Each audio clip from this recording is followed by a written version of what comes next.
السلام علیکم ورحمۃ اللہ وبرکاتہ۔ آج کا ہمارا سبق ہے رسول اکرم صلی اللہ علیہ وسلم بچوں کے درمیان۔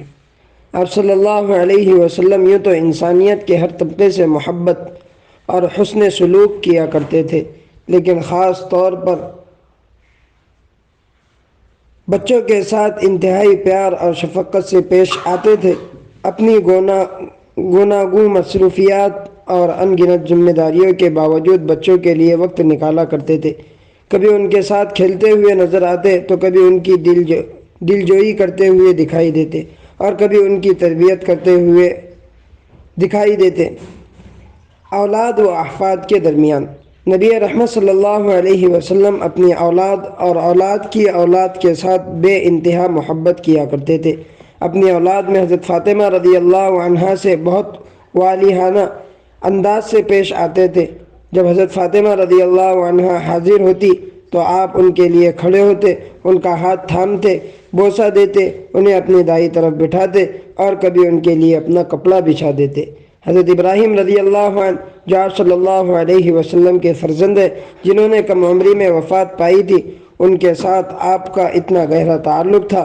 حضرت ابراہیم رضی اللہ عنہ کو جو خاتون دودھ پلاتی تھی وہ مدینہ میں 3 میل کے فاصلے پر عوالی کے علاقے میں تھی۔ آپ وہاں تشریف لے جاتے، ان کا بوسہ لیتے اور ان کو سونگھتے، پھر وہاں سے واپس ہوتے۔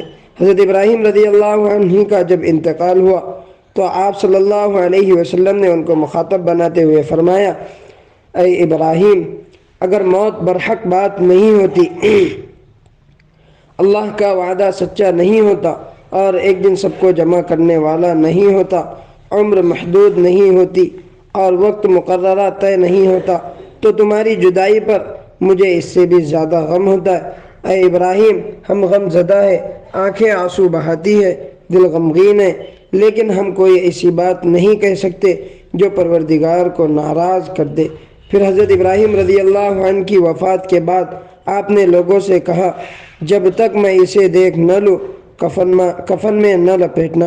آپ تشریف لائے، ان پر جھک گئے اور رونے لگے۔ اللہ رب العزت عمل کی توفیق عطا فرمائے۔ السلام علیکم ورحمۃ اللہ وبرکاتہ۔